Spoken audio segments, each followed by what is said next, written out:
नमस्कार साथियों, आप देख रहे हैं एएस ट्रस्टेड न्यूज़। मैं हूं आशीष श्रीवास्तव। इस समय हमारी मौजूदगी ये केराकत का नैपुरा गांव है और हम एक शख्स के घर पे मौजूद हैं। आप पीछे ये एक घर की दीवारें हैं जो 8 बाई 10, सब बिल्कुल समझ लिए कि ऊपर पूरा एकदम से जैसे आग जला दी जाती है तो पूरा काला काला सा हो जाता है। लेकिन इसी घर से, इसी कमरे से पढ़ाई करके वीरेंद्र प्रताप राय हैं, वो जो है बिहार पीसीएस में 7वीं पोजीशन उनकी आ गई है और इस समय इस घर में खुशियों का माहौल है। हम आपको दिखाते हैं। हमारे साथ जो है माता जी हैं, पीछे आप देख सकते हैं। माता जी इधर आइए। माता जी हैं जो कि आप जो है यहीं पर एक नैपुरा में जो है प्राथमिक विद्यालय है, उसमें जो है ये खाना बनाने का काम करती हैं और काफ़ी जो है इन्होंने दिक्कतें परेशानी झेली है। लेकिन अब जो है बेटा चूँकि पीसीएस अधिकारी बनने जा रहा है तो अब इनकी वो दिक्कतें दूर हो जाएंगी। तो हम बात करते हैं वीरेंद्र प्रताप राय से, जो कि यहाँ पे मौजूद हैं। और देखिए आप किस तरह से वो पढ़ाई कर रहे हैं। इसी कमरे से उन्होंने पढ़ाई की, कहीं उन्होंने कोचिंग नहीं की है और कहीं कोई तैयारी नहीं की। वो जो है जो कुछ भी किया उन्होंने वो यहीं घर से बैठ के किया।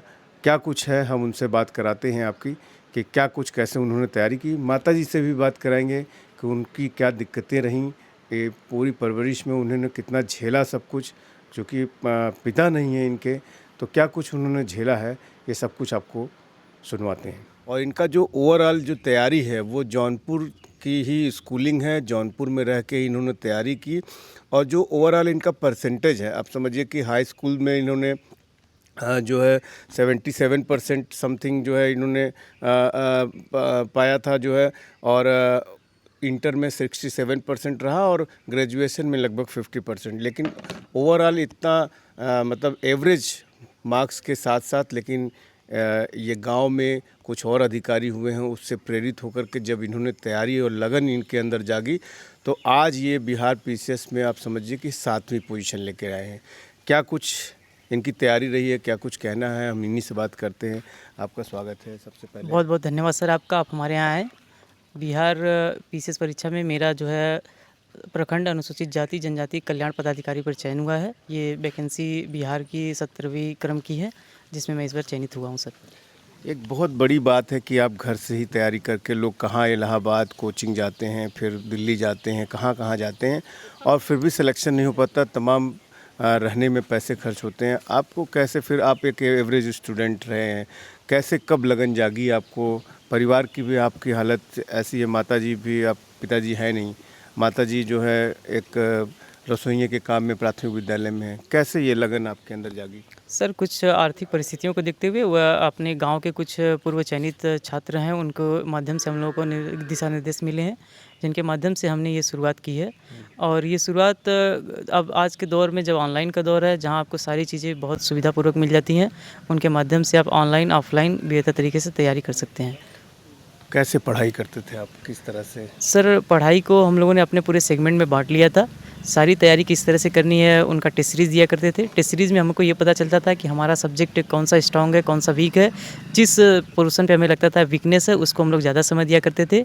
उस पूरे पढ़ाई का हम एक शेड्यूल बनाया करते थे। उस शेड्यूल में टाइम टू टाइम उसके लिए पढ़ाई करना, और उसमें जो भी एक्सरसाइज वगैरह थी, विपස්සना वगैरह हम लोग किया करते थे सर। पढ़ाई में जैसे आजकल यूट्यूब बहुत योगदान दे रहा है, तो कोई सब्सक्रिप्शन ले रखा था या आपने ऐसे ही कुछ पढ़ाई की, क्या? सर सब्सक्रिप्शन तो किसी सर का नहीं था, लेकिन यूट्यूब पे जो भी सर पढ़ाते हैं उनके माध्यम से तैयारी पूरी कंप्लीट की गई है सर। कितनी देर पढ़ाई करते थे आप? सर पढ़ाई तो वैसे मिनिमम 8 घंटे से 10 घंटे डेली हुआ करती थी। हालांकि सर एग्ज़ाम के दौर में जब एग्ज़ाम करीब आ जाएँ तो उस समय जो हम लोग घंटों पर ज़्यादा प्रेफर नहीं कर पाते थे। जितना अधिक से अधिक हो सके उतना सिलेबस कवर किया जाता था सर। आप बता रहे थे कि यूपी पीसीएस भी आपने दिया है जी और उसका फर्स्ट अटेम्प्ट, क्या कुछ है उसमें? सर यूपी पीसीएस का मैंने फर्स्ट अटेम्प्ट दिया था, मेरा मेंस रुक गया था सर। और इसी के साथ साथ हमने बिहार पीसीएस भी दिया था, जिसका हमने इंटरव्यू दिया और यहाँ पर चयन हुआ है हमारा ये सर। कब कब एग्ज़ाम हुआ था ये? ये 13 दिसंबर 2024 को एग्ज़ाम हुआ था, जिसका फाइनल रिजल्ट 20 जून 2026 को आया है। जी सर। अब ये एक बहुत बड़ी उपलब्धि है, जो आप आइकॉन देख करके, अपने गांव के जो कुछ अफसरों को देख करके आप प्रेरणा लिए, उनसे गाइडलाइन भी लिए, अब आज आप खुद अफसर बनने जा रहे हैं, कैसा लग रहा है? सर ये बहुत अच्छा लग रहा है। सबसे गर्व की बात मेरी माताजी के लिए, मेरे परिवार के लिए, मेरे गाँव वासियों के लिए है कि उनकी ये मेहनत जो थी बहुत ही रंग लाई सर। और जितना भी लोगों का आशीर्वाद रहा है तो ये सिलेक्शन प्रोसेस का कंप्लीट हुआ है सर। क्या स्थिति रही? एक तरह से पिताजी नहीं रहे, काफ़ी पहले देहांत हो गया उनका, तो एक मुफलिसी का भी दौर रहा होगा, क्या कुछ देखा आपने?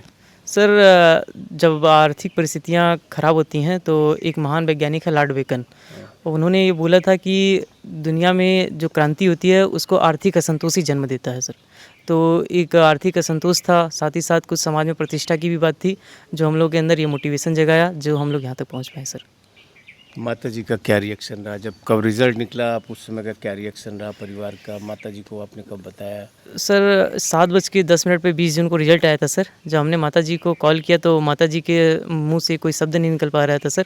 तो माताजी ने उस समय तो हमसे बात नहीं कर पाई, सिर्फ उनके में खुशी के आंसू थे सर आँखों में। उसके पश्चात ग्रामवासियों ने सब मिलजुल के माताजी को जो है समझाया, सेलिब्रेट किया। तत्पश्चात जो है आगे कार्यक्रम जो हम लोगों ने शुरुआत की, जो है पूरी जो है बधाई लोगों की देने की, लेने की जो सर। क्या कहना चाहेंगे जो बच्चों माता पिता परेशान रहते हैं कि तुम्हें नंबर 1 ही आना है, तुम्हें ये करना है, तुम्हें वो करना है। अब एक आपने आइकॉन सेट कर दिया है जी। कि भाई एवरेज मार्क्स से भी बाद में जो है काफ़ी कुछ अचीव कर सकते हैं हम आप, तो क्या उनके लिए क्या संदेश देना चाहेंगे? सर देखिए सर, सफलता और असफलता ये एक सिक्के के दो पहलू हैं। कभी आप असफल होते हैं तो कभी आप सफल ज़रूर होंगे। यही चीज़ लेकर के अपने जो है प्रयास को, अपनी तैयारी को बेहतर से बेहतर बनाते रखिए सर। असफलता अगर मिलती है तो सफलता उसमें कहीं न कहीं छिपी रहती है। धीरे धीरे क्रम वाइज़ ही सफलता मिलती जाती है सर। उनको क्या क्रेडिट देना चाहेंगे जो आपके इस मुकाम को हासिल करने में आपकी मदद किए हों, गाइड किए हों? कोई है ऐसा शख्स? सर हमारे गांव में है आलोक राय जी, जिनके माध्यम से हमारी प्रारंभिक पढ़ाई की शुरुआत की गई। द्वितीय नंबर पर आते हैं रंजन राय जी, जिन्होंने हमारी पढ़ाई को और बेहतर बनाने की कोशिश किया। इसके अलावा सर हमारे गांव में एक पदाधिकारी हैं सीईओ साहब प्रभात राय जी, जिनके दिशा निर्देश किस तरह से आगे के कार्यक्रम को क्रैक किया जाए, मेंस किस तरह दिया जाए, किस तरह इंटरव्यू का प्रोग्राम सेट किया जाए, किस तरह से हमारी परीक्षाओं की और तैयारी बेहतर करनी है। हमको किसी भी प्रकार की समस्या ना हो, ना फाइनेंशियल, ना ही जो है मेंटली, सारा प्रिपरेशन उनके द्वारा कराया गया है। साथ ही साथ हमारे एक चाचा जी हैं हिमांशु राय जी, हिमांशु राय जी के द्वारा जो है हमको जो है पूर्ण सहयोग दिया गया है। उसके अलावा मेरे भाई, मेरी माताजी ने हमको पूर्ण सहयोग देते रहे हैं सर। जो बच्चे तैयारी कर रहे हैं जी। उनके लिए क्या कहना चाहेंगे? सर तैयारी जो भी लोग कर रहे हैं वो अपनी तैयारी को धीरे धीरे जितना भी समय मिल सके तैयारी के दौरान, और चाहे वो एवरेज हो या फिर एक्सीलेंट हो, उनको जो अपनी तैयारी को निरंतर जारी रखना चाहिए। अगर तैयारी करते रहेंगे तो कहीं न कहीं सफलता मिलना निश्चित ही होता है सर। क्या काम करती हैं आप? रसोइया का काम थी, यहीं प्राथमिक विद्यालय में? प्राथमिक विद्यालय। अब आपके बेटे का सिलेक्शन जो है बिहार पीसीएस में, जो अफसर होते हैं, जो गाड़ी से चलते हैं, उसमें हो गया है, कैसा लग रहा है? बहुत अच्छा लग रहा है। जब आपको पता चला तो कैसे, आपको क्या फील हुआ? इतने समय से आप देख रहे होंगे कि बच्चा तैयारी कर रहा है,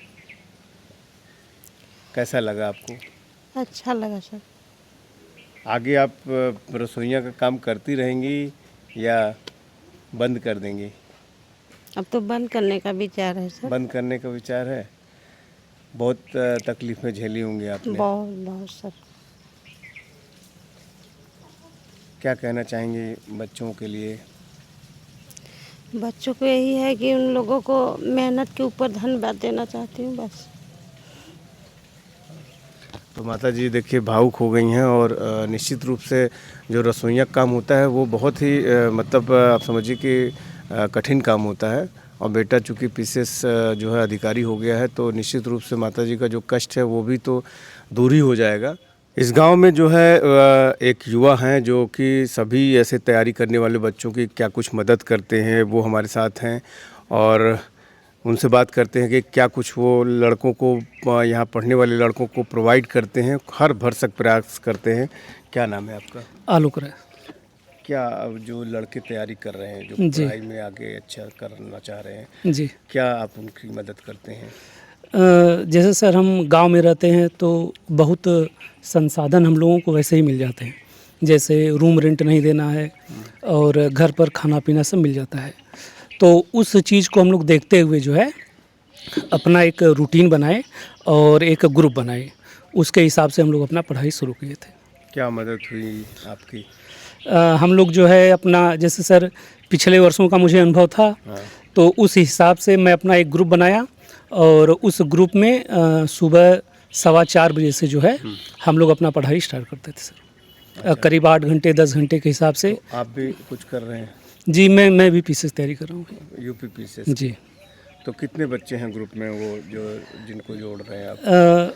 एक समय तो ऐसा था कि हमारे साथ करीब 15 बच्चे थे। 15 बच्चे। तो लेकिन अभी क्या हुआ है कि सबका अपना छोटा किसी का बड़ा एग्ज़ाम निकल गया है, तो सब अपने अपने एग्ज़ाम के जो है चक्कर में फंस गए हैं। जैसे एग्ज़ाम उनका क्लियर होगा, हम फिर जो है एक बार ग्रुप अपना बना लेंगे। तो कैसा लग रहा है जब इनका सिलेक्शन हो? हाँ, इनका सिलेक्शन तो बहुत अच्छा है। ये मतलब कि समझ लीजिए आप कि इस क्षेत्र में ऐसे बच्चे जो घर पर रहकर ही पढ़ाई करना चाहते हैं, उनके लिए एक नज़ीर बन चुके हैं। और इनकी सफलता, भले से मैं इनसे सीनियर हूँ, लेकिन हम लोगों को भी जो है इनकी सफलता प्रेरणा दे रही है।